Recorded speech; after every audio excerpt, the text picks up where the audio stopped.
Buenos días. Siguiendo con el tema de las exposiciones, de traducción o no. El siguiente tema es el enfoque en el cambio de traducción. Primeramente debemos saber los conceptos claves, como un cambio de traducción. Son pequeños cambios lingüísticos que se producen en la traducción de PO, no ser texto origen, al texto meta. Desde la década de 1950 ha habido una gran variedad de enfoques lingüísticos para los análisis de la traducción, que han propuesto listas de detalles o taxonomía. Taxonomía quiere decir la ciencia que aplica las organizaciones, ya sea organización de seres vivos, de alimentos, en este caso de los elementos que constituyen el cambio de traducción. Ok. En un esfuerzo para clasificar el proceso de traducción, se centran en los siguientes tres modelos. La taxonomía de Binay and Dardelnet, en el Stylistique comparé du français del inglés, 1958, que es el modelo clásico que ha tenido una muy amplia repercusión. Como segundo tenemos el enfoque lingüístico de Catford en 1965, que incluyó la introducción del término cambio de traducción. Y como tercer y último tenemos el modelo muy detallado de Van Leeuwenhoek en 1989 90, concebido para el análisis del concepto clave entre los pequeños cambios de traducción, micronivel, y la mediación de su efecto en el macronivel, en la frase, en la oración o en el texto que se va a traducir. Comenzaremos con el modelo de Binay and Dardelnet. Realizaron un análisis estilístico comparando el francés con el inglés. Observaron los textos en ambas lenguas, señalando las diferencias entre las lenguas. Identificaron diferentes categorías y procedimientos en la traducción. Aunque se dice que aunque el libro en 1958 se basa únicamente en el francés y el inglés, su influencia ha sido mucho más amplia. Las dos estrategias generales de la traducción identificadas por Binay and Dardelnet son la traducción directa y la traducción oblicua. Más adelante estaré explicando estos términos, que se remontan a la división literaria libre. De hecho, literal es un sinónimo de los autores que usan la traducción como directa. Las dos estrategias comprenden 7 procedimientos, de las cuales la traducción directa abarca 3. La traducción directa, esta abarca el préstamo, el calco y la traducción literal. Comenzaremos con el préstamo. La palabra del texto origen se transfiere directamente al texto meta. Esta agrupación abarca palabras como en ruso, son ejemplos que ellos mismos dictaban, dacha o más recientemente glasnost o perestroika, que se realizan en el inglés y en otros idiomas para llenar un vacío semántico del texto origen. A veces los préstamos se emplean para añadir color local, el pétanque, armagnac, el basalt, en un folleto turístico sobre el sureste de Francia. Se mantiene ese calco de esa misma palabra. Préstamo, disculpe. El calco. Se trata de un tipo de préstamo. Es un tipo en especial de préstamo en el que la expresión o estructura de la lengua origen se transfiere por una traducción literal, tal cual. O su estructura se transfiere en una traducción literal. Por ejemplo, el calco o calque francés, complement de la saison.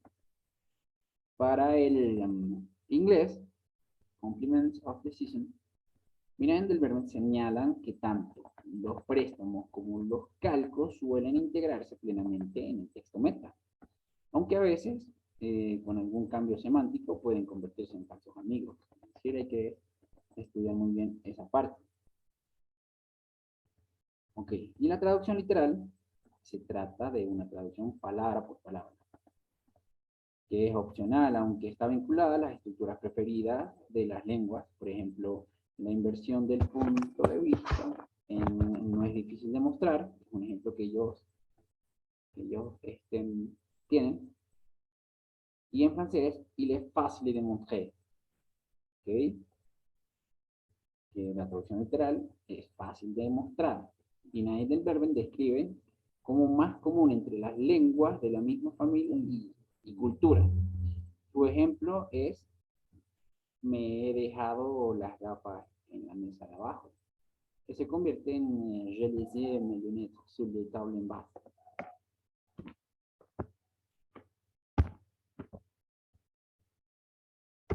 Que recalcar que la literalidad solo debe sacrificarse por exigencias estructurales metalingüísticas y solo después de comprobar que el significado se conserva plenamente. Según Vinay del Verbo, el traductor puede considerar que la traducción literal puede ser inaceptable porque podría dar un significado diferente, no tiene ningún significado, es imposible por razones estructurales, no tiene una expresión correspondiente dentro de la experiencia metalingüística del texto meta, o corresponde a algo en un nivel diferente de la lengua. Debemos estudiar bien eso para poder hacer una traducción literal, considerar todas estas exigencias. Ok. La segunda traducción que ellos definen es la oblicua, que es la transposición, la modulación, la equivalencia y la adaptación. En los casos en que no es posible una traducción literal, Minay y Derwell dicen que hay que utilizar estrategias de la traducción oblicua. Que son, como ya les nombré, la transposición. Se trata de un cambio de una parte de la palabra por otra, sin cambiar el significado. La transposición puede ser obligatoria. Por ejemplo, tenemos el de son de ver en cuanto se levanta, que es la traducción literal. En un contexto pasado concreto, se traduciría como as soon as she go, tan pronto como ella se levantó. Una transposición obligatoria, disculpen, opcional, en el sentido inverso, as soon as she go, podría traducirse literalmente como que él se levantó, que ella se levantó. O como una transformación de son lever, también. Viña y Berren consideran que la transposición es probablemente el cambio estructural más común realizado por los traductores. Enumeran al menos 10 categorías diferentes como verbo sustantivo, en cuanto se levante, son liber, adverbio verbo, volverá pronto, en el tajo de apprendre rentrer, que no tardará en volver, traducción literal. Seguimos con la modulación, es decir, cambia la semántica en el punto de vista de la lengua origen, esto puede ser obligatoria, obligatorio. Ejemplo que ellos hacen es the time when, el momento en que, la traducción literal, se traduce como le moment où, literalmente the moment where, el momento donde, una modulación obligatoria. Y la opcional, aunque esté vinculada con las estructuras preferidas de dos lenguas, por ejemplo, la inversión del punto de vista, it's not difficult to show, no es difícil de mostrar, ellos lo transforman o dicen que es il est fácil de demostrar, o sea, fácil de mostrar. Dicen, no es difícil, de que es fácil. Es una modulación opcional, pero queda el mismo significado. Mina y del Vermet dan mucha importancia a la modulación como lo fundamental de un buen traductor, mientras que la transposición simplemente demuestra un buen dominio de la lengua meta o la lengua de llegada. Ok, la modulación en el nivel del mensaje se subdivide en las siguientes líneas: abstracto por concreto, causa-efecto, parte-todo, parte-otra-parte, inversión de término, negación de lo contrario, de activo-pasivo o viceversa, espacio para el tiempo, reemplazamiento de intervalos y límites en el espacio y en el tiempo, cambio de símbolos, incluyendo metáforas fijas o nuevas. Okay. Esta categoría abarca una amplia gama de fenómenos. También existen a menudo un proceso en el que modulaciones originales libres se convierten en expresiones fijas. Un ejemplo que dan los autores es vous l'avez échappé belle. Traducción, you have escaped beautifully, que has tenido un escape maravillosamente, su traducción literal. Que se convierten en inglés como you have a narrow escape, es decir, has tenido un escape estrecho o has tenido un escape de milagro, se puede decir. Ese video. Y último texto en cuanto que abarca traducción oblicua, tenemos la equivalencia. Finales del verbo utilizan este término para referirse en los casos en que las lenguas describen la misma situación con medios estilísticos o estructurales. La equivalencia es especialmente útil en la traducción de modismos y proverbios. En el sentido, aunque no la imagen, de, por ejemplo, como un chien dans un jeu de quilles, traducción literal, como un perro en un juego de bolos, dicho, puede traducirse como like a bull in a chine shop. O sea, la idea es como un toro en una carnicería. Se puede traducir. La adaptación. Se trata de cambiar la referencia cultural cuando una situación de la cultura de origen no existe en la cultura de destino. Entonces hay esa adaptación. Por ejemplo, Binayander sugieren que la connotación cultural es una referencia al juego de cricket en un texto de inglés, podría traducirse a francés como una referencia al Tour de Francia. Los autores afirman que la negativa a utilizar dicha adaptación en un texto meta, por los demás perfectamente correcta, puede ser perceptible por un tono indefinido, algo que no suena del todo bien. Sin embargo, mientras que su solución puede funcionar para algunos usos metafóricos restringidos, no tendría mucho sentido cambiar el cricket por ciclismo. A niveles de los elementos estructurales tenemos el léxico, la estructura semántica y el mensaje. Okay. Se utiliza el término mensaje para referirse aproximadamente a un enunciado, a una situación o contexto metalingüístico. Se introducen otros términos que se sitúan por encima del nivel de la palabra, que son el orden de las palabras y las estructuras temáticas, llamado por Marx en el original francés, y conectores, que son los enlaces cohesivos, marcadores del discurso, pronombres y pronombres demostrativos, como esto, aquello, la puntuación, etc. Binet y Albert definen parámetros o definen dos parámetros para la traducción, la cual es la servidumbre y la opción. La servidumbre se refiere a las transposiciones o modulaciones, ya mencionadas, obligatorias debidas a una diferencia entre los dos sistemas lingüísticos. Y la opción se refiere a los cambios no obligatorios que se deben al estilo y a las preferencias del traductor. En Heidelberg subrayan que es la opción en el ámbito de la estilística, lo que debe ser la principal preocupación del traductor. El papel del traductor entonces es elegir entre las opciones disponibles para expresar a sus matices del mensaje. Tenemos una lista de 5 pasos que el traductor debe seguir para pasar del texto origen al texto meta. Estos son: identificar las unidades de traducción,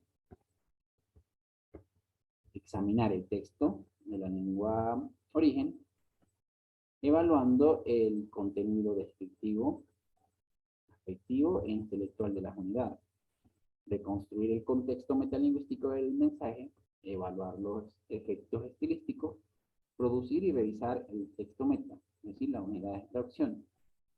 Los 4 primeros pasos también los siguen en sus análisis de traducción publicadas. En cuanto a la cuestión de clave de la unidad de traducción, los autores rechazan la palabra individual. Es decir, ellos consideran que la unidad de la traducción es una combinación de unidad lexicológica y una unidad de pensamiento, y la definen como el segmento más pequeño del enunciado cuyos signos están vinculados de tal manera que no deben traducirse individualmente. En la versión original francesa se da un ejemplo de la división. Por ejemplo, au-dessus couperche, de un corto del texto original al texto meta en las unidades de traducción. Las divisiones propuestas incluyen ejemplos de palabras individuales, por ejemplo, el y pero, grupos vinculados gramaticalmente, por ejemplo, el reloj, mirar, expresiones fijas como de vez en cuando, y grupos vinculados semánticamente, por ejemplo, echar un vistazo.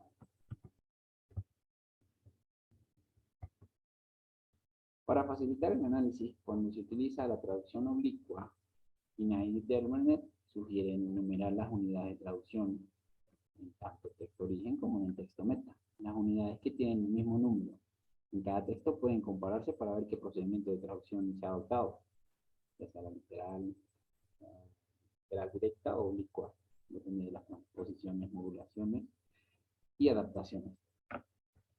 Ok, seguimos con el segundo modelo. Catford y los cambios de traducción.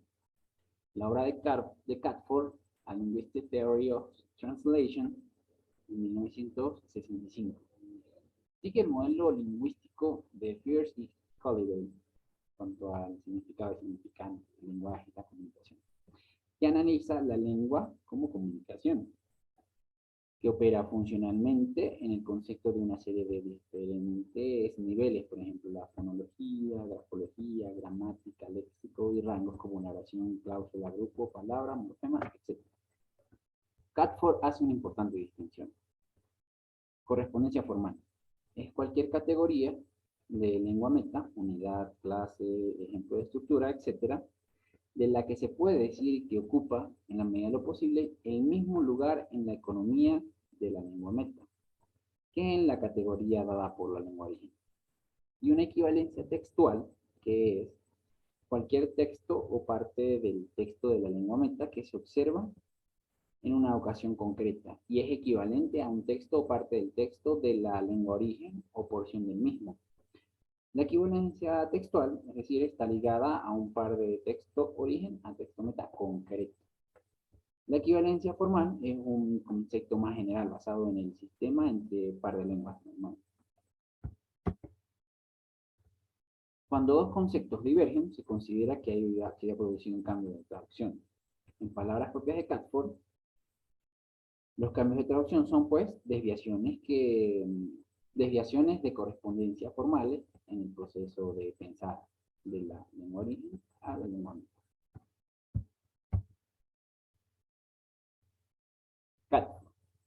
Catford define tipos de cambio, los cuales son el cambio de nivel, se expresa mediante la gramática en una lengua y el léxico en la otra. Podría ser, por ejemplo, por el aspecto ruso en que se traduce un verbo léxico al español, por ejemplo, en el ruso igrat, jugar, y sigrat, una de jugar, un cambio de nivel. O en casos en que el condicional francés corresponde a un elemento léxico inglés, por ejemplo, patristique aura bien été trouvé. Touristic will be have been killed. 3 turistas habrían sido asesinados, la traducción literal. 3 tourists have been reported killed. 3 turistas habían sido reportados muertos.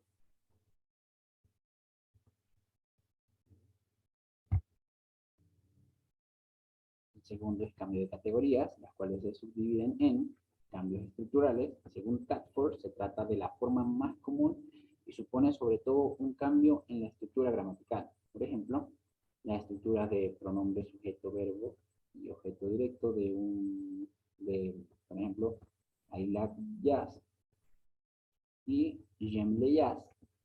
En inglés y francés se traducen por una estructura de pronombre objeto directo, verbo y sustantivo.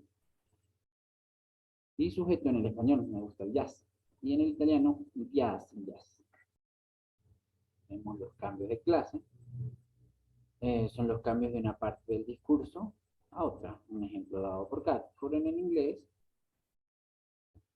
a medical student. Y en francés, un étudiant en medicina, donde el adjetivo premodificador en inglés medical se traduce en la frase adverbial calificativa en medicina.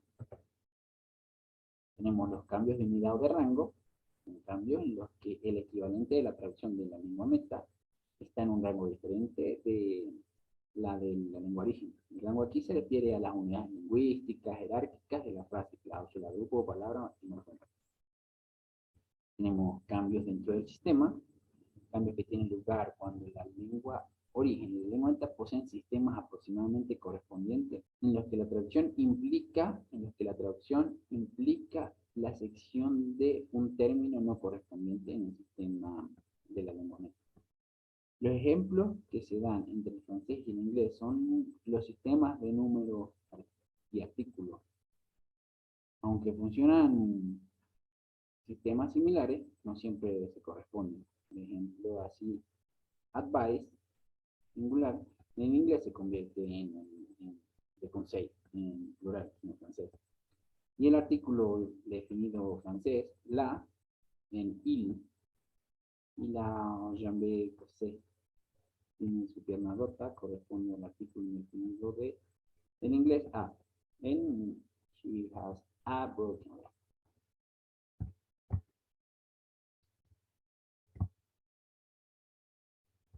Okay.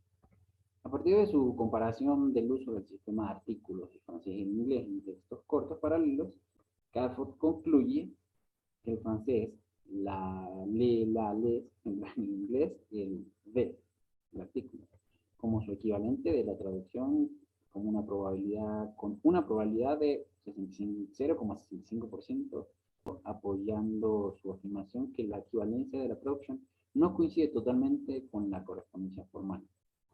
La equivalencia de la traducción depende de características comunicativas como la función, relevancia de la situación y la cultura, más que criterios lingüísticos formales. Decidir qué es funcionalmente relevante en una situación que inevitablemente es una cuestión de opinión. Ok, seguimos con el tercer y último modelo, que es el modelo comparativo descriptivo de Van Leeuwenhoek. El modelo está destinado a la descripción de traducciones integrales de textos de ficción y comprende, 1, el modelo comparativo y 2, el modelo descriptivo. Considera que las tendencias identificadas por estos modelos complementarios proporcionan indicaciones sobre las normas de traducción adoptadas por el traductor. Las características de cada modelo son las siguientes. Comenzaremos con el modelo comparativo.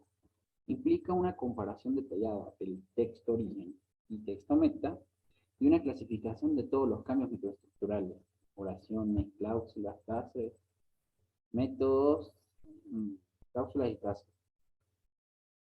El cual el método de Van Leeuwenhoek es el siguiente. Divide primero los pasajes seleccionados en unidades textuales comprensibles llamadas transemas. Es decir, el ejemplo que da she sat up quickly se clasifica como un transema. Al igual que su correspondiente frase, el texto meta español se enderezó. Define el arquitransema, que es el núcleo invariable del transema del texto origen. Esto sirve como comparación interlingual. Por ejemplo, en el ejemplo anterior, el arquitransema es to zip up. A continuación se realiza una comparación de cada transema por separado con el arquitransema y se establece la relación entre los dos. Si ambos transemas tienen una relación de sinonimía en el arquitransema, se considera que no se ha producido ningún cambio. La ausencia de relación sinonímica indica que el cambio de traducción y los cambios se dividen en tres categorías principales con numerosas subcategorías. Las tres categorías principales son la modulación. Uno de los transemas coincide con el arquitransema, pero otro difiere, ya sea semántica o estilísticamente. Por ejemplo, el ejemplo de sintaxis se clasificaría como una modulación porque la frase inglesa tiene un elemento extra, quickly. Tenemos la modulación, ambos transemas muestran alguna forma de disyunción semántica, estilística, sintáctica, pragmático, alguna forma de combinación en esta. En comparación con el arquitransema, por ejemplo, you have to cry, y hacía llorar, y scouts you to cry. Y una modificación. En cuanto a estos rangos. O sea, hay una modificación, como podemos ver. You have to cry, hace llorar, scouts to cry. Y la mutación es imposible establecer un antitransema, ya sea por adición, supresión o algún cambio radical del significado en el texto meta. El ejemplo ilustrativo que él da es una cita de un cuento de Catherine Mansfield y su traducción al español. As to, as to the boy, well, thanks heaven, mother had taken him. He was mother's or burials or anybody who wants him. Traducción, en cuanto a pequeño, menos mal, por fortuna, su madre se había encargado de él, era suyo, o de burial, o de cualquiera que lo quisiera. En Van Leeuwenhoek, su aplicación del análisis es el siguiente. Concentrándonos en el transema del texto origen de mothers y el transema de texto meta, debo decir que los transemas son las unidades. Suyo, here's, neutral, Van Leeuwenhoek identifica dos microcambios. La modificación sintáctico-semántica, el sustantivo imaginativo sajón, mothers, aquí el ejemplo, se convierte en el pronombre posesivo suyo, here's, como que lo asumimos. Y la modificación sintáctico-pragmático, la selección de of mothers en lugar de here's, significa que se suministra más información pragmática al lector en el texto origen, en inglés, que en el texto en español, donde el lector tiene que entender el vínculo con madre, del ejemplo que ya cité aquí. Ok, y pasamos ahora al cambio de nivel macroestructural, es decir, el modelo descriptivo es un modelo macroestructural diseñado para el análisis de la literatura traducida. Se basa en conceptos tomados de la narratología y la estilística. Intenta entrelazar los conceptos de nivel de discurso a discurso, la expresión lingüística del mundo de la ficción y el nivel de la historia, la narración del texto, incluido por puntos de vista del narrador, con tres metafunciones lingüísticas, interpersonal, ideacional y la textual de Halliday. Ok, en el ejemplo anterior de Mothers, suyo, la información pragmática adicional proporcionada de la madre del texto origen no es necesaria. Sin embargo, su presencia enfatiza la relación, lo que podría servir para subrayar el desinterés de la madre por cuidar al bebé. Esto desaparece en el texto meta, cambiando la naturaleza interpersonal de la narración. Es decir, Van Leeuwenhoek considera que la estrategia de traducción de las obras que analiza está orientada al texto meta, con el consiguiente énfasis en la aceptabilidad de la cultura destino. Okay. Este paso adicional de relacionar los resultados con consideraciones discursivas del nivel superior y tratar de identificar las normas en funcionamiento significa que el modelo de Van Leeuwenhoek va más allá de las comparaciones que caracterizan el trabajo de Derbonen y el de Catford. Se trata de un avance importante y está relacionado con el trabajo sobre las normas y la aceptabilidad, que la veremos en exposiciones a continuación. En conclusión, puedo decir que como los autores la describen, la traducción es un sistema continuo de estudio. Debe considerarse estructura, funciones, modelos, entre otras, ya que este proceso se mantiene en un análisis constante, tanto en el texto origen como en el texto meta, desde su función y su objetivo del mensaje para que sea recibido sin perder la idea original.